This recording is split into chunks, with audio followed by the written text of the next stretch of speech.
Bismillahirrahmanirrahim. Assalamualaikum warahmatullahi wabarakatuh. Perkenalkan, nama saya Salsa Fadila dari kelas M23C dengan NIM 10572111093 dengan mata kuliah studi kelayakan bisnis. Studi kelayakan telah dikenal luas oleh masyarakat, terutama masyarakat yang bergerak dalam bidang dunia usaha dan bisnis bermacam-macam peluang dan kesempatan yang ada dalam kegiatan dunia usaha. Menuntut perlu adanya penilaian tentang seberapa besar kegiatan ataupun kesempatan tersebut dapat memberikan manfaat bila diusahakan kepada calon pengusaha. Studi kelayakan juga sering disebut dengan feasibility study, yang merupakan bahan pertimbangan dalam mengambil suatu keputusan, apakah menerima suatu gagasan usaha atau proyek yang direncanakan atau menolaknya.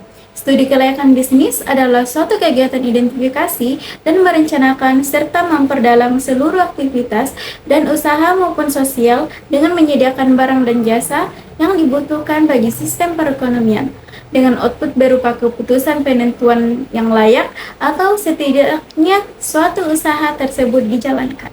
Adapun tahapan dalam studi kelayakan bisnis, yang pertama yaitu penemuan ide, yaitu needs dan wants. Kedua, tahapan penelitian, pengumpulan data dan pengelolaan juga uji coba. Ketiga, evaluasi, yaitu tahapan awal apakah sudah cukup baik. Keempat, pengurutan, yaitu skala prioritas. Kelima, tahap rencana pelaksanaan, menentukan jenis pekerjaan, waktu, tenaga, dana, kesiapan manajemen, dan kondisi operasional. Dan yang terakhir yaitu tahap pelaksanaan yang berisi realisasi dan rencana. Adapun pihak yang memerlukan studi kelayakan bisnis, yang pertama itu investor. Investor atau pihak modal yang mau menanamkan modalnya pada proyek yang akan dikerjakan. Yang kedua, kreditor atau sumber pendanaan usaha atau bisnis dapat juga diperoleh dari bank. Ketiga yaitu pihak manajemen perusahaan. Dalam hal pendanaan, beberapa dialokasikan dari modal sendiri, investor, dan dari kreditor.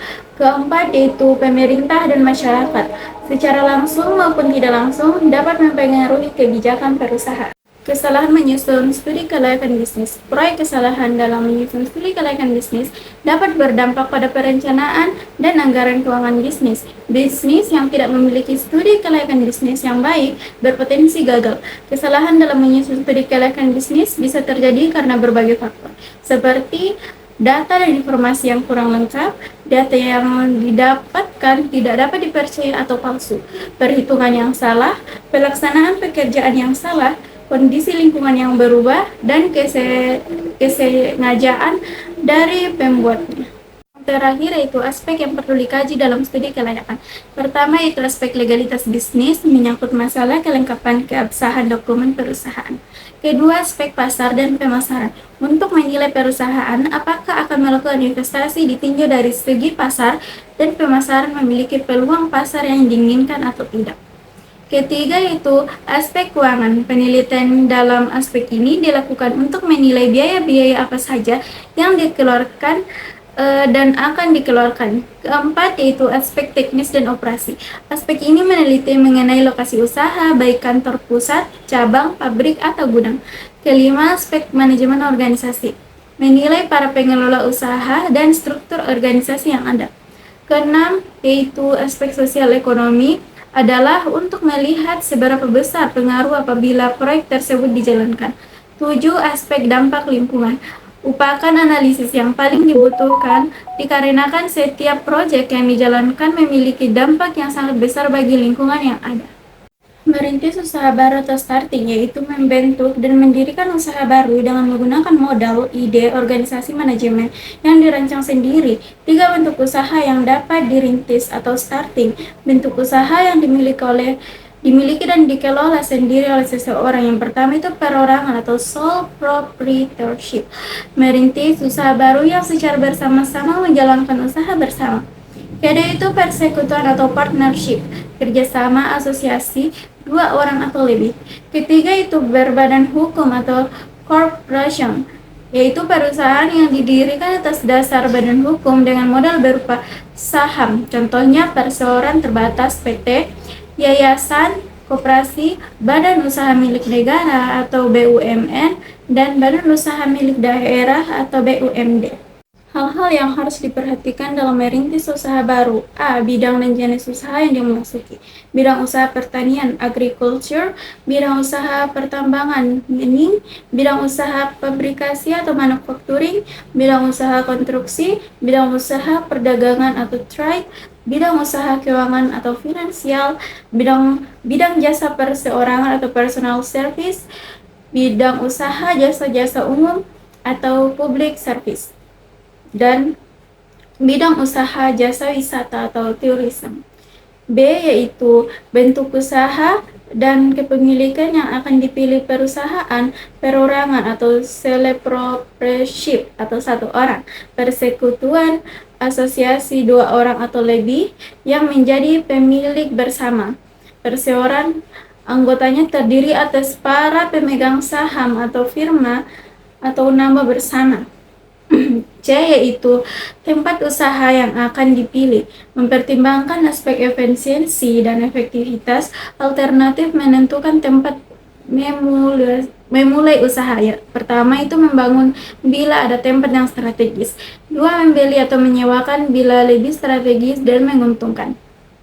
Tiga yaitu kerjasama bagi hasil bila memungkinkan. D. Organisasi usaha yang akan digunakan. Perpaduan fungsi kewirausahaan dan manajerial, hubungan yang timbul antara organisasi perusahaan dengan lingkup usaha. Pertama itu semakin besar lingkup usaha, semakin kompleks organisasinya. Kedua, semakin kecil lingkup usaha, semakin sederhana organisasinya. Tiga, semakin kecil perusahaan, maka fungsi kewirausahaan akan semakin besar, tetapi fungsi manajerial yang dimilikinya akan semakin kecil. Empat, lingkup usaha kecil umumnya organisasinya dikelola sendiri. Lima, pengusaha kecil umumnya berperan sebagai small business owner manager atau small business operator. E yaitu jaminan usaha yang mungkin diperoleh, dan yang terakhir yaitu F, lingkungan usaha. Lingkungan usaha mikro ada kaitan langsung dengan operasional perusahaan. Lingkungan usaha makro di luar perusahaan yang dapat mempengaruhi daya hidup perusahaan secara keseluruhan. Yang pertama itu lingkungan ekonomi, dua lingkungan teknologi, tiga lingkungan sosial politik, dan yang keempat yaitu lingkungan demografi dan gaya hidup.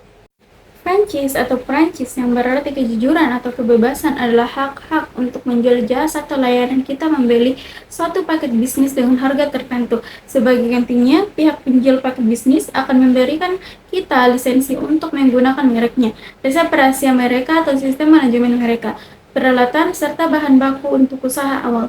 Franchise adalah membeli paket bisnis orang lain, di mana kita akan mendapatkan outlet untuk berjualan, paket lengkap, peralatan usaha yang lengkap, bahan baku bulan pertama, tata cara dalam buku panduan, hak berkonsultasi kepada pihak penjualan franchise, serta lisensi penggunaan merek dagang bisnis tersebut. Bentuk franchise pertama itu produk franchise. Produsen menggunakan produk franchise untuk mengatur bagaimana cara pedagang eceran menjual produk yang dihasilkan oleh produsen. Produsen memberikan hak kepada pemilik toko untuk mendistribusikan barang-barang milik pribadi dan mengizinkan pemilik toko untuk menggunakan nama dan merek dagang pabrik. Pemilik toko harus membayar biaya atau membeli persediaan minimum sebagai timbal balik dari hak-hak ini. Kedua itu manufacturing franchise. Jenis franchise ini memberikan hak pada suatu badan usaha untuk membuat satu produk dan menjualnya pada masyarakat dengan menggunakan merek dagang dan merek franchisor. Jenis franchise ini sering ditemukan dalam industri makanan dan minuman. Tiga itu business opportunity ventures. Bentuk ini secara khusus mengharuskan pemilik bisnis untuk memberikan dan mendistribusikan produk-produk dari suatu perusahaan tertentu. Perusahaan harus menyediakan pelanggan atau rekening bagi pemilik bisnis. Dan sebagai timbal baliknya, pemilik bisnis harus membayarkan suatu biaya atau prestasi sebagai kompensasinya. Contohnya itu pengusaha mesin-mesin penjualan otomatis atau distributorship. 4 itu business format franchising.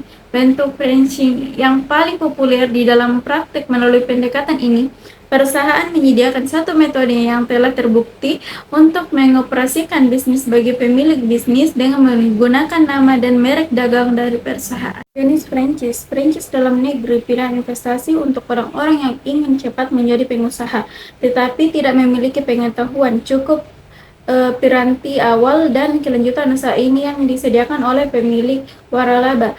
Franchise luar, yaitu cenderung lebih disukai karena sistemnya lebih jelas, merek sudah diterima berbagai negara, dan dirasakan lebih bergengsi. Menurut Avandi, manajemen adalah proses kerjasama antar karyawan untuk mencapai tujuan organisasi sesuai dengan pelaksanaan fungsi-fungsi perencanaan, pengorganisasian, personal, pengarahan kepemimpinan, dan pengawasan. Proses tersebut dapat menentukan pencapaian sasaran-sasaran yang telah ditentukan dengan pemanfaatan sumber daya manusia dan sumber-sumber daya lainnya untuk mencapai hasil lebih yang efisien dan efektif. Kemudian itu fungsi manajemen yang pertama, planning atau perencanaan. Perencanaan merupakan proses memastikan arah yang bakal ditempuh serta aktivitas-aktivitas yang dibutuhkan untuk menggapai tujuan yang sudah ditetapkan. Dalam proses ini ditentukan tentang apa yang harus dicoba, kapan, serta bagaimana melaksanakannya, dan dengan metode apa perihal tersebut dilakukan. Kedua yaitu organizing atau pengorganisasian, yaitu proses mengelompokkan bermacam aktivitas ataupun pekerjaan dalam unit-unit. Tujuannya yaitu agar tertata dengan jelas antara tugas, wewenang, serta tanggung jawab dan jalanin kerjasama dengan sebaik mungkin dalam bidangnya masing-masing. Hasil dari pengorganisasian ini adalah terbentuknya struktur organisasi sesuai dengan rencana yang sudah disusun. Ketiga, actuating atau pelaksanaan. Melaksanakan adalah proses untuk melaksanakan aktivitas ataupun pekerjaan dalam organisasi. Dalam melaksanakan organisasi ataupun para pemimpin manajer harus menggerakkan bawahannya untuk mengerjakan pekerjaan yang sudah ditentukan dengan metode memimpin, memberi perintah, berikan petunjuk, serta memberi motivasi. 4. Controlling atau pengawasan. Pengawasan merupakan proses untuk mengukur serta menilai penerapan tugas apakah sudah sesuai dengan rencana. Bila dalam proses tersebut terjadi penyimpangan, sehingga akan segera dikendalikan sesuai dengan rencana yang disusun. Dengan terdapatnya pengendalian ini, diharapkan tujuan dicapainya sesuai dengan sasaran yang sudah ditetapkan.